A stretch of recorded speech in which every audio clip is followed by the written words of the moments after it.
జనాలకి పోరు కొట్టేసింది. కానీ మనం ఇప్పుడు ఒక కొత్తదనాన్ని తీసుకొద్దాం. అదేమిటంటే ఏ భర్త ఇలాంటి సీన్ చూసి ఉండడు,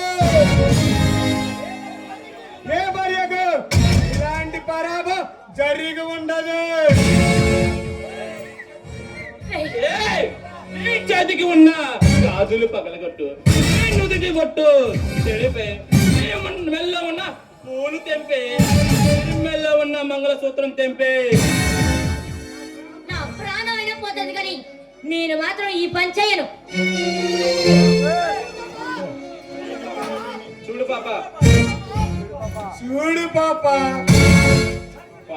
కన్నుడికి కండబలం ఉన్నా వచ్చే కొండాలి లేవు, దగ్గరికి ఉన్నంత కసి ఉన్నా మేనల్లు లేరు,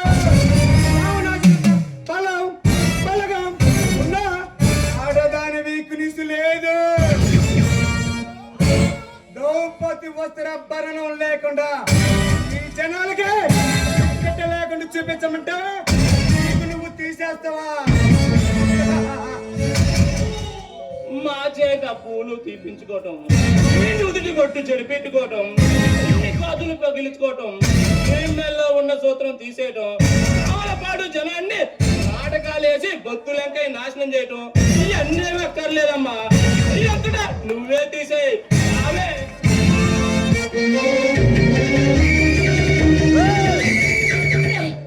భారతదేశంలో పుట్టిన ఏ స్త్రీ అయినా తన భర్త బ్రతికుండగానే సుమంగలిగా చనిపోవాలని కోరుకుంటుందిరా.